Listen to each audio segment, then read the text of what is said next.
What's up, everybody? This is Dave LeClaire with MUO.com, and I am here to tell you about the Andaseat Kaiser 2 gaming chair, which you can see I am sitting on as we speak right this very moment. This is a $500 gaming chair designed for larger folks, so this thing can fit a lot of weight on it, but it's not cheap. Andaseat considers it one of its highest end gaming chairs, so it has all the features. So what we are going to look at today, and we are going to decide today, is whether or not $500 is a fair price for this chair, and if it is worth being in your gaming room. So the first thing we need to talk about is the size of this chair. It is a beast. It is a hulking gaming chair that is designed to fit heavier and taller gamers.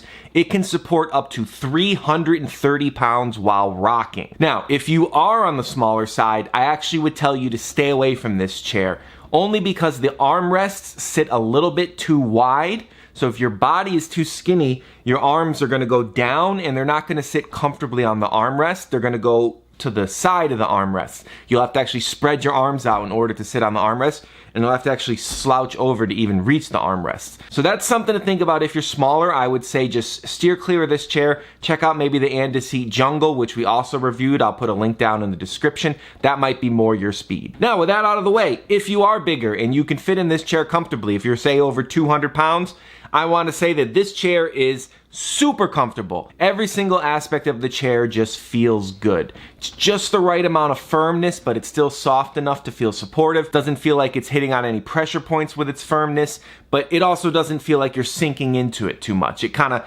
locks you in nice and tight. It's very comfy. The chair is made with PVC leather, which is close enough to real leather. It doesn't quite have the same supple feel as real leather, but the trade-off is that it is more durable and it still feels quite good. Now, anytime you're looking at a computer chair that you're gonna be sitting at for a long time that doesn't have a mesh back, you may notice that your back sweats a little bit. I did notice that with some marathon gaming sessions, I did get a little bit sweaty. Nothing I would say like don't buy this chair because of that. It's just something to keep in mind with any office chair or any chair for that matter. If you're gonna be sitting at for a long time and it doesn't have any type of breathability, you may sweat just a little bit. Now, one tiny complaint I have about the comfort is that I do feel that the headrest sits a little bit low. I'm on the shorter side for this chair. I'm about 5'11", and even then I find the headrest is sitting a little too close to my shoulders and not necessarily on the back of my neck. If you were even taller, it would be almost sitting, you know, between your shoulder blades, which is not what you want. With that said, the headrest is very comfortable and it is removable, so if you don't like where it's sitting, you can remove it, or you can stretch out the rubber band and mount it to the top of the chair, not through the little holes where it's designed to mount.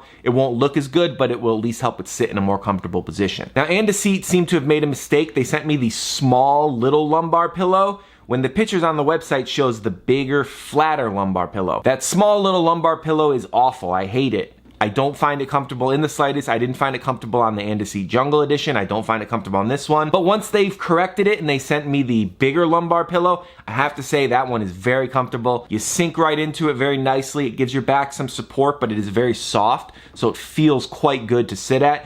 It's just make sure that when you get it, make sure you do end up getting the bigger lumbar pillow because it will make it a lot more comfortable. Now, as far as the setup process goes, this is a piece of furniture that comes disassembled in a box. There is a process that is going to be involved in putting it together. It's a little bit of work. It took me about 20 minutes, but that's because I have built an Andaseat chair before and I kind of knew the process. It was very similar. There was a couple steps that were different, like the armrest, because this has the 4D armrest. So I did have to do a little bit more work there, but not a big deal. Like I said, it took about 20 minutes, very minor bit of time spent. If you have never put one of these chairs together before, it might take you a little bit longer. Also, if you're a little on the smaller side, you're not quite so strong, it is a little bit heavy to put the back of the chair onto the base, and the base itself does have some good weight to it, which we'll get to in a minute. So that's just something to keep in mind. You may need a helper, but as long as you're strong enough that you feel like you could lift it up and put it all on, you should be able to do it by yourself without too much of a problem. Now, as far as the features that make this chair stand out and make it the gold standard, as Andaseat calls it, it has your 4D armrest, which means they will move in all different directions, front, back, side to side. You can rotate them and move them up and down. So any way you want to position them, you can. Now, as mentioned, they only go in so far, so if you are skinny, that's going to be a problem, but as long as you're wide enough, you can get whatever range of motion you need to get them exactly where you want them, which is very important for ergonomics. You want to have your arms sitting at the proper angle, and with all the adjustments of the 4D armrest, you will be able to do that without a problem. It also reclines up to 160 degrees, so you can lay back on this thing. If you have a footrest, you can put your feet out and you can take a nap. It does feel a little weird at first to lean back that far in a computer chair. You always get that brief moment of panic where you feel like you're gonna fall backwards. But in my experience, it never actually fell backwards, and I weigh about 250 pounds. It stayed stable with my weight leaning back on it, no problem. It was quite comfortable. I wouldn't actually take a nap on a chair like this just because I like to have a little bit more room when I take a nap. I'm not really a recline napper, but if you are, you could totally get away with taking a nap at this. Just, you know, maybe don't tell your boss. Now, is this more of a feature or a design aspect? I don't know, but I like the fact that this comes in a maroon and black or just black. It's not gaudy, it's not crazy. The design is very subdued and low-key.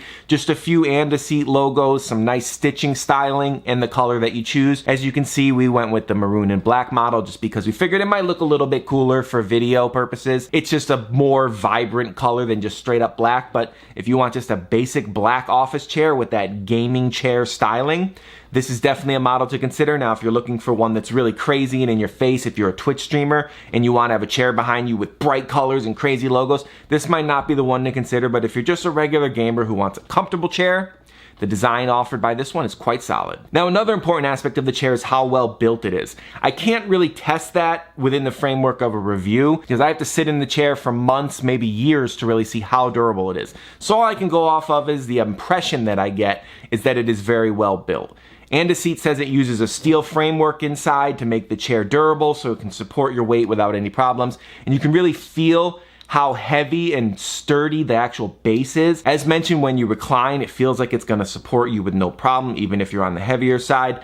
It just feels like a really well-constructed chair. That PVC leather, which I mentioned doesn't feel as soft as real leather, you can feel that it won't rip easily. It feels tough and strong. So that's the trade-off when you don't go with real leather. You get that extra durability. You don't feel like you're gonna rip it because you have your keys in your pocket and you accidentally sit on the chair. Feels like the chair is gonna be able to take that. I've had my dog climbing around on it with his claws. No problem, the chair has no scratches. It shows no signs of wear yet. So based on the impressions of using it for a couple weeks, I can say that the chair does feel quite durable. And now we come to the $500 question. Should you buy the Andaseat Kaiser 2 gaming chair?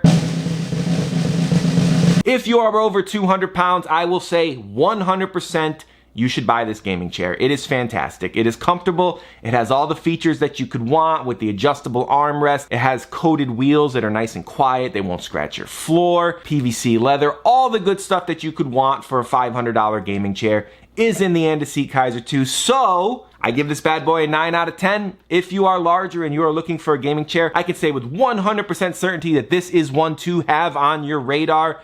I love it. I will be sitting in it for the foreseeable future, and I hope you will do the same. And I hope you will subscribe to MUO's YouTube channel. I hope you will give this video a thumbs up, turn on notifications so you see when we drop new videos, and I will see you guys in the next one.